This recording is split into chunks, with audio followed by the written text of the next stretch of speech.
So, nakakalungkot lang yung isang bagay na mismo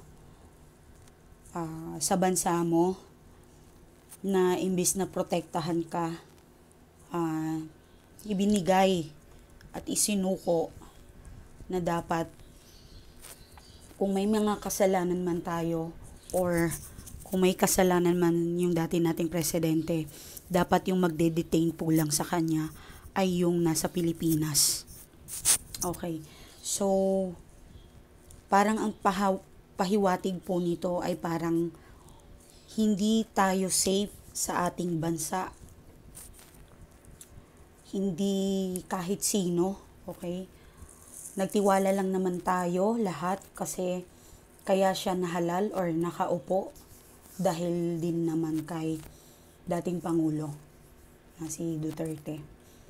So, hindi ako makapagsalita ng maayos ngayon kasi mas malala kasi yung mouth sore ko. But, lahat tayo ng subscriber ko dito,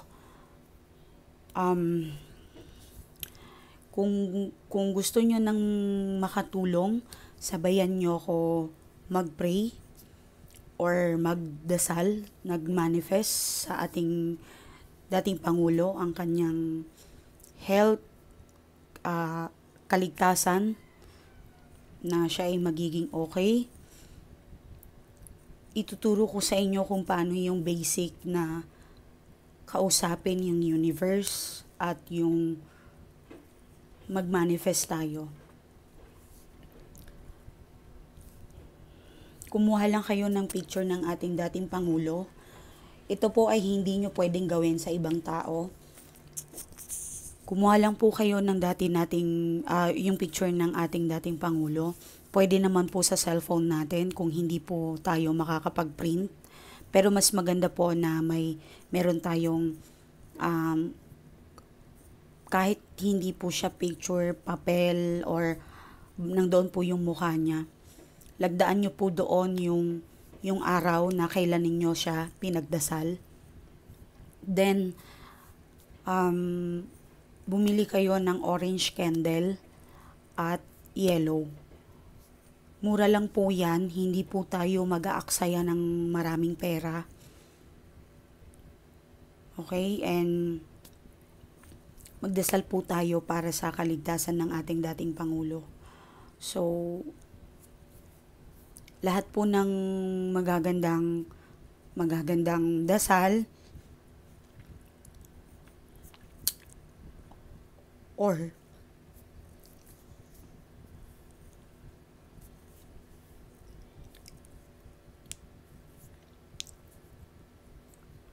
inshallah pakikinggan tayo ng universe or you just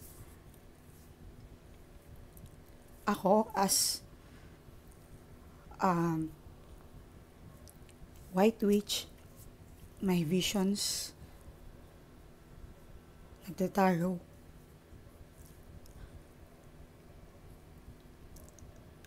I can sense, I can see na mabuti siyang tao. Yung mga paninira sa kanya at sa kanyang anak ay hindi po yun totoo. Wala akong connections or normal na tao lang ako or simpleng mamamayan, civilian, or kung ano man ang tawag nyo. Basta ang alam ko, meron akong I can sense, visions ko na mabuti silang tao. Hindi po siyang masamang tao.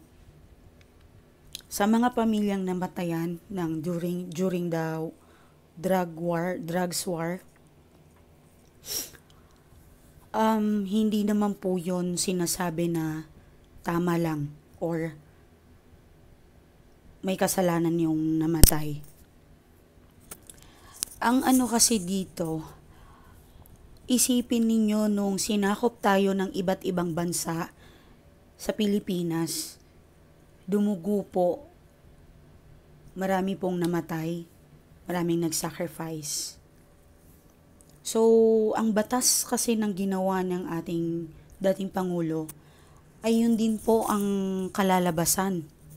Talagang madugo at meron pong masasagasaan. Nakikisimpatya po ng lahat po ng Pilipino sa mga namatayan na nadamay. Pero sana po ay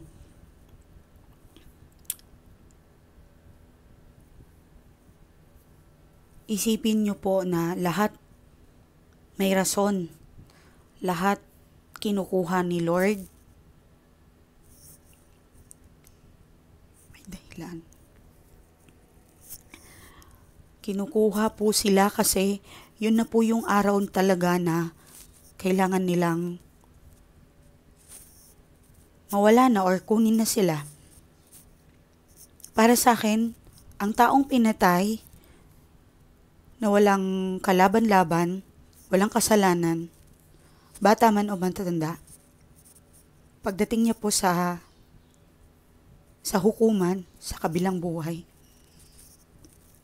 burado po lahat ng kasalanan nila, ng ginawa nila dito sa mundo. Naniniwala po kami doon. Kasi bakit? Kristiyano ka man or Muslim, kung ano man ang reliyon nyo, isa lang naman ang sabi ng Diyos. Or isa sa mga nabanggit, ang sabi ng Diyos, huwag kang kumitil ng buhay ng tao. Pero meron pong nasagasaan, meron na damay. At ito po ay hindi po ito sadya. Kung hindi po ito or hindi man addict or in so on o ano man, diretso po siya nasa mabuting kalagayan.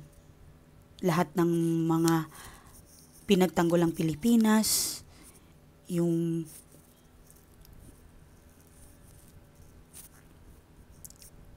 mas malala yung Pilipinas dati Madugo, pinagre-rape ang mga kanino-ninunuan natin, yung mga lola natin. Tingnan nyo yung sabi ni General Luna. Meron pa tayong mas kalaban kaysa sa mga Amerikano. Yung nakakatakot yung ating mga sarili. Ang pinupunto doon ni General Luna ay yung mga traidor. Ang ating mga sarili, yung mga desisyon natin na mali. So, simple lang ako mamamayan, simple lang akong citizen ng Pilipinas. Wala akong pakialam kung hindi man ito mapanood ng katas-taasan, okay lang. Kayong mga followers ko, gusto ko lang na pagdasal natin si dating Pangulo Duterte. Kumuha kayo ng orange at yellow na candle. Tulungan niyo po ako. Magma-mastermind po ako sa pagdadasal. Makikipag-connect po ako sa lahat ng angels na pwede kong kausapin.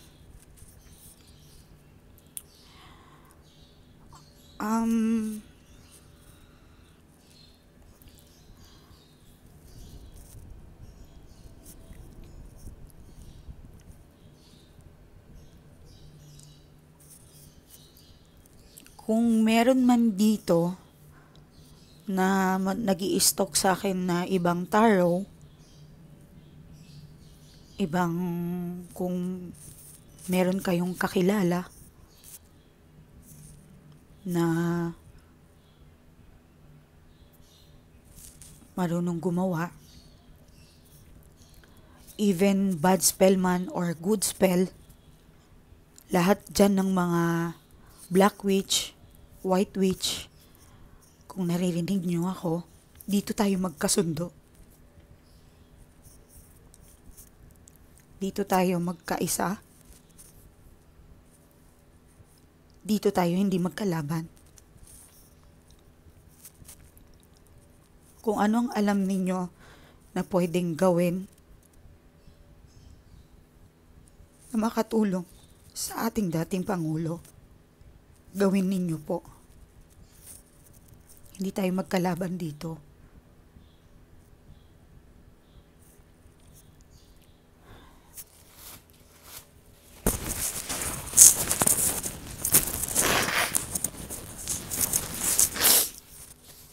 At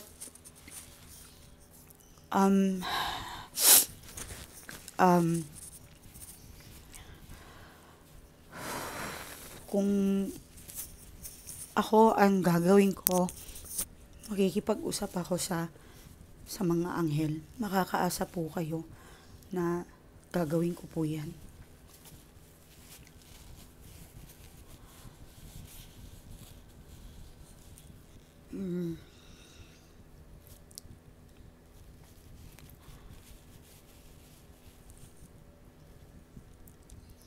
I know maraming nagtatanong dito na ikaw na nanonood ka, ano bang nakikita ko?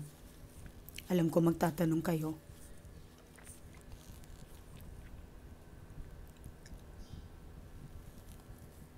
Ang dating Pangulo natin, kaya niya namang ipagtanggol ang kanyang sarili. Kaso, mahina po kasi yung katawan niya. Mahina po ang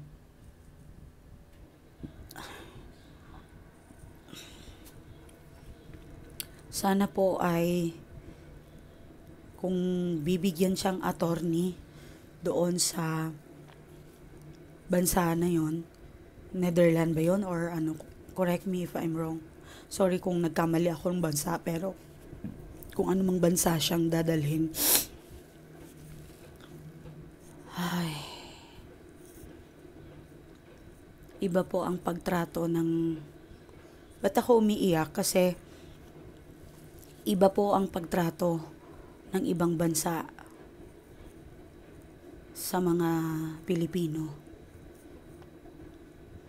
Ibang-iba po ito. Sana alagaan siya. May mga tao doon na mamahalin siya at kakampinan, papanigan, tutulungan. At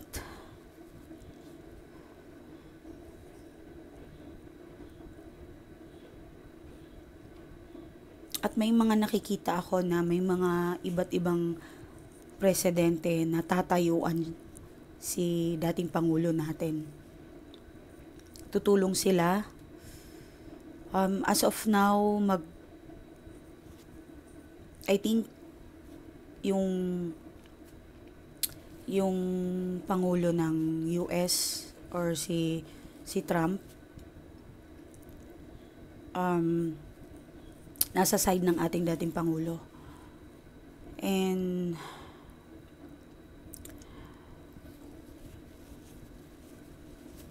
may mga magwi-withdraw ng iba dito if ever may businesses na attach yung Pilipinas sa ibang bansa, may mga mangyayaring pagwi-withdrawal ng mga partnership gawa ng disappointed sila. Yes, meron po. At ito'y hindi po maganda syempre, at kasi maapektuhan ng ekonomiya ng Pilipinas. Kasi sa kagagawan ng ating katastaasan. At nakakalungkot po yung media na pansinin nyo yung mga pinag-i-interview lang, yung mga kalaban lang ni Duterte, ang ating dating Pangulo. Yung mga atat na atat siyang makulong. Yung mga atat na atat siyang pahirapan. Napakalungkot at napakalungkot talaga po ng mga ginagawa nila. I know meron silang pinapakita ng mga taong nagrarally. Sorry ha kung mali ang mga pronunciation ko kasi meron akong singaw. So,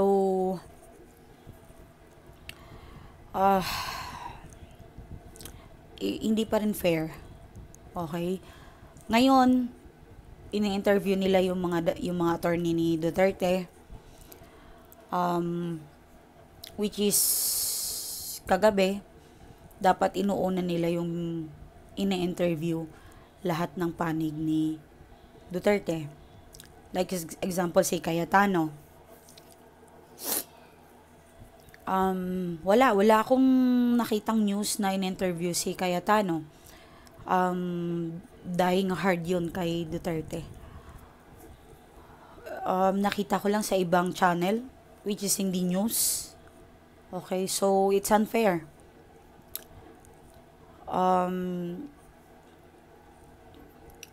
Sana yung media hindi,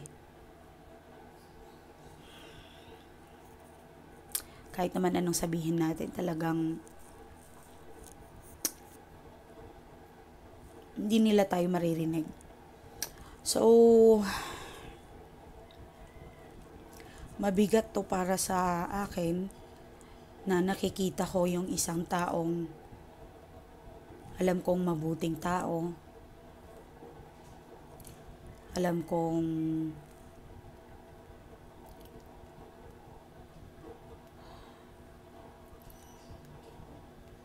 nasa Dubai ata sila ngayon ang magagas, parang ganon. And sana merong gagawin yung kataas-taasan doon. Sana meron silang kilos or something. Yun lang po sana yung dinadasal namin, na merong isang bansa na tatayo kay dating Pangulo. Kung ikaw nanonood ka sa akin na followers ko, against ka kay Duterte, and lahat naman tayo may karapatan para magsalita kung sinong gusto natin. But, please, unfollow mo ako. May mga followers din ako sa Facebook against kay Duterte. So, pinagtatanggal yun lahat ng admin ko. Lalo na especially yung mga nasa ibang bansa, ang daming nagko-comment na negative feedback. Wala naman kayo sa bansa namin para husgahan ng aming Pangulo. 'Di ba? So, hindi nyo naranasan or nakita ang kagandahan ng Pilipinas nung siya ang umupo na bilang Pangulo. So, wala po kayong, well, opinion nyo yan. So, yun lang ang ano ko, if ever anti-Duterte ka, i-unfollow mo na lang ako. And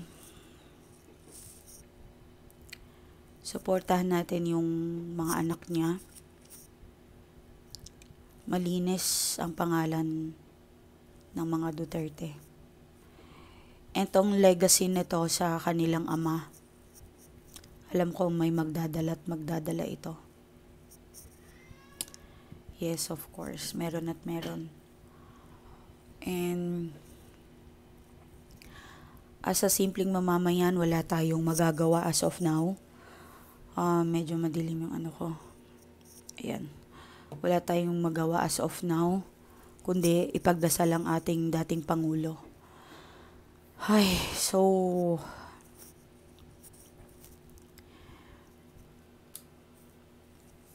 masakit yung nangyari.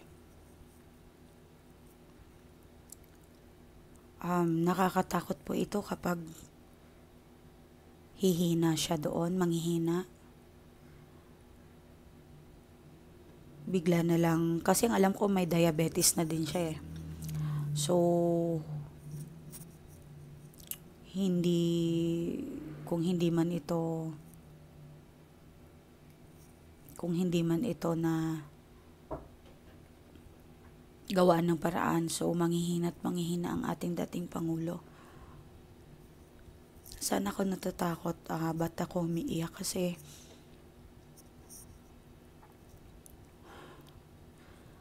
ayoko munang magsalita ngayon ng about sa kalusugan niya kasi nakakatakot. Natatakot ako na isipin yun.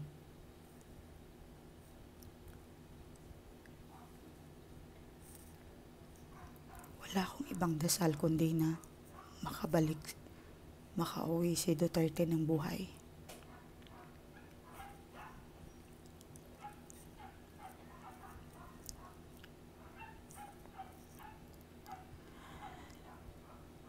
Yung dating Pangulo, yung ating Pangulo natin ngayon, hindi ko inaasahang or hindi ko inahangad na marinig mo yung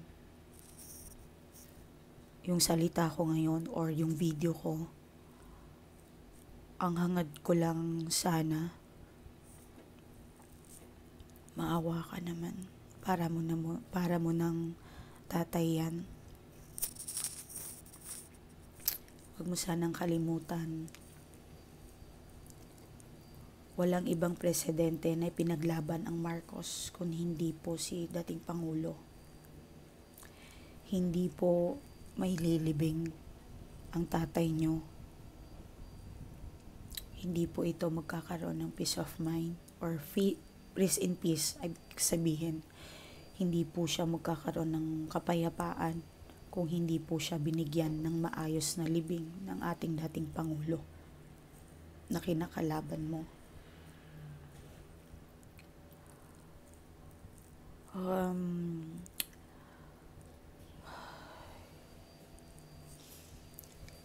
Alam kong isang malaking puwing sa inyo si dating Pangulo, pero lumaban sana tayo ng patas. Huwag naman yung ganitong kalala.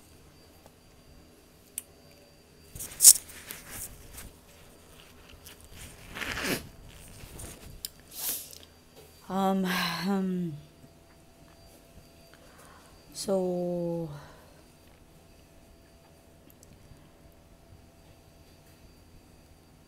marami siyang ginawang mabuti.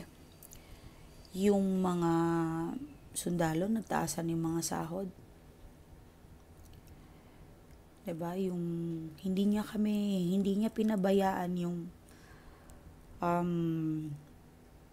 with arms, yung mga may mga nasa government, hindi niya po ito pinabayaan. But alam ko merong tumataas yung kilay yung mga private na hindi napataasan, like sino pang may mga hindi po tinaasan pero hindi kasi siguro kaya ng budget. Okay, so ganun talaga, swertehan na lang na inuna kasi ni dating Pangulo yung mga sundalo at may mga armas with arms, yung mga like police, yan. So marami pong nag-benefits sa kanyang sa kanyang mabuting paraan, okay? So na-lessing criminals, yung takot ko dating maglakad na mag-isa, nabawasan yun.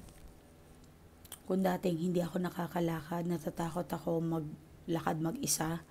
Nung dating si Pangulong Duterte, halos wala akong takot. Nawala yung pangamba ko kasi safe. Yung ang nasa utak ng tao. Safe po tayong lahat. Anyway, alam ko naman hindi to importante sa kung ano man lahat ng nagawa niyang kabutihan sa mga kalaban niya.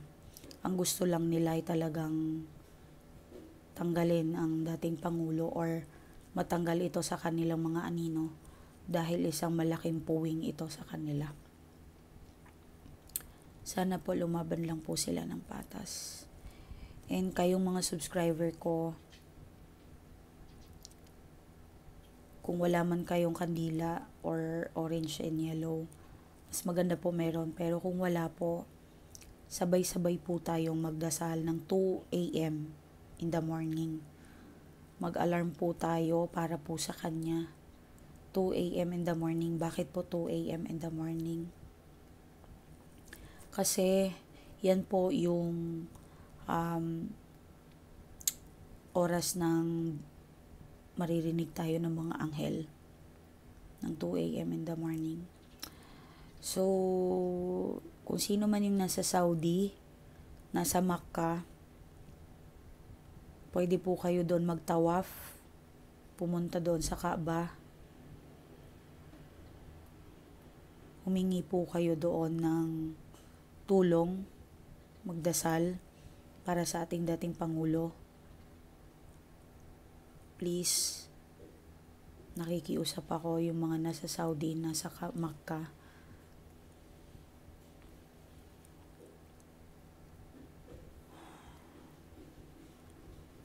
Para sa akin,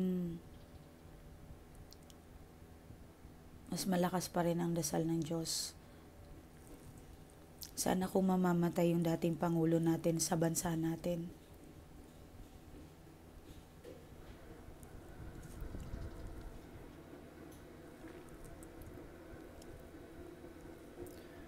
Sana sa bansa natin siya mamamatay kung ano man.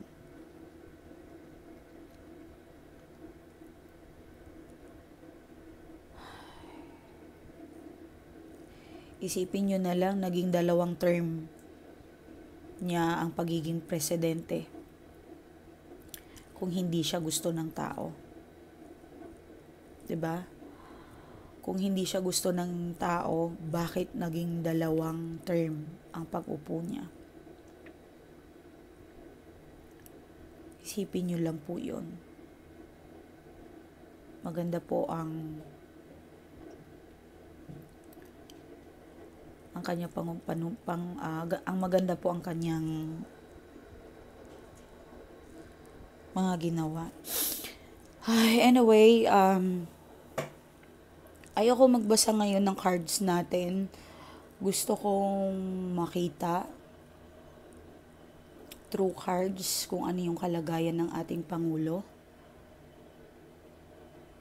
Pero sigurado ako na merong tutulong, meron mag-stand out na bansa para sa ating Pangulo. At sana ay may mga tao doon na papakinggan siya.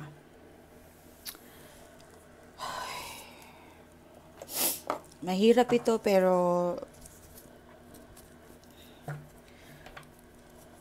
gawin natin.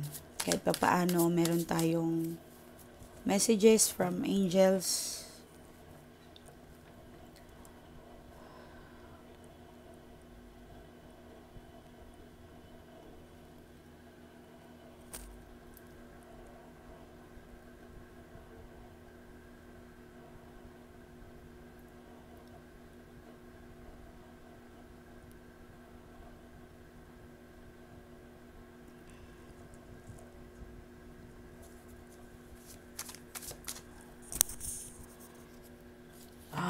Ano ang magiging kalagayan ng kalusugan niya? Unahin natin. Pero hindi ko po siya masyadong papahabain kasi hindi ko matake yung health niya.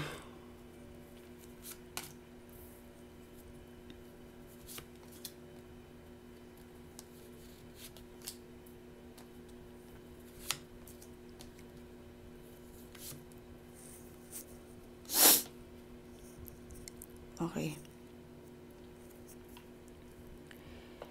Kita nyo naman na hindi magiging madali ang kanyang paglalaban doon dahil sa kanyang kalusugan.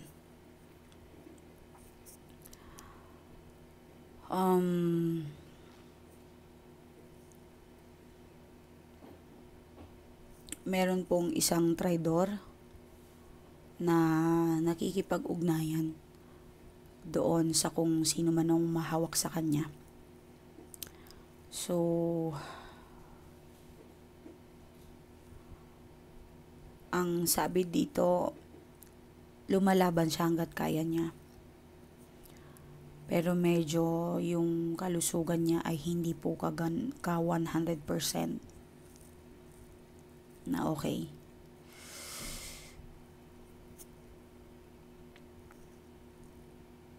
Sana pauwiin niyo po ang aming dating Pangulo na buhay.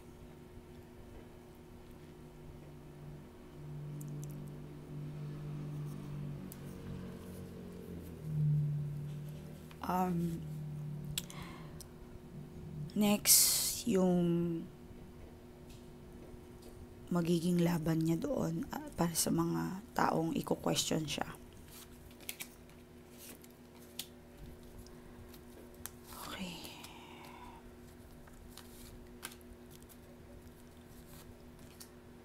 Okay.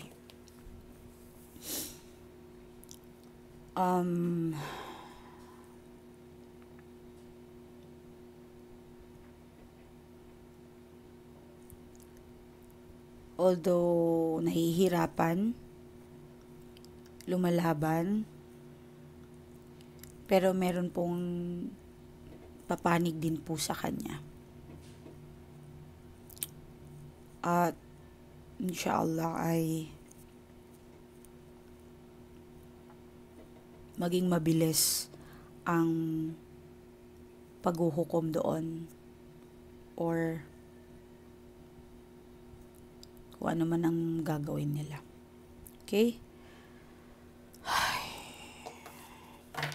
So, doon naman tayo kung makakauwi ba si dating Pangulo ng Pilipinas.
Dasal natin si dating Pangulo. Nakikiusap po ako sa inyo.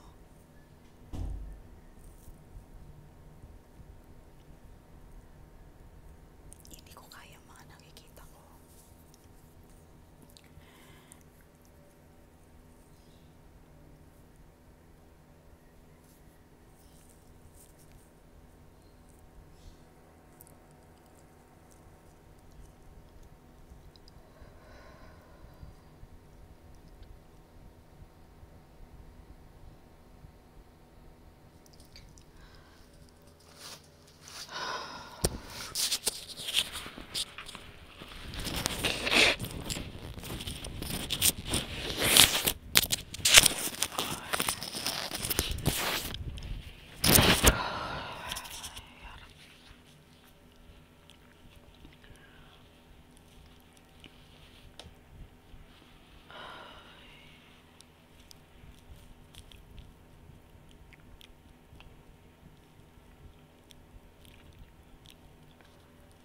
Ay.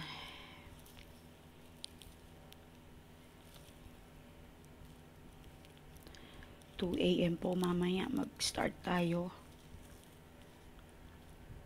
Meron akong sana lahat ng nanonood ngayon sabay-sabay tayong 2 a.m. mag-alarm po tayo. Kung nasa ibang bansa po kayo, mag-alarm po kayo ng 2 a.m. At syempre, wag niyo pong kalimutan yung pamilya niyo. Mag-pray din po kayo. At humingi kayo ng blessings. Napakaganda po ng 2 a.m.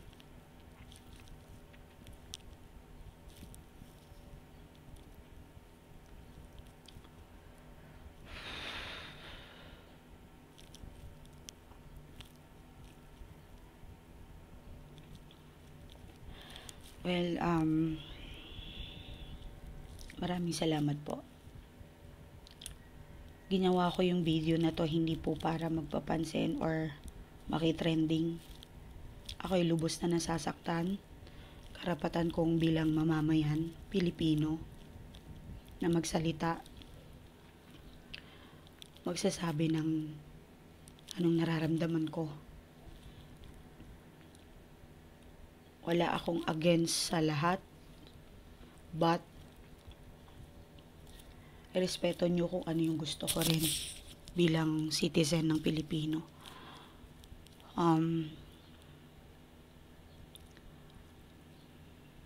Maraming salamat sa mga nanood ngayon. Maraming salamat po.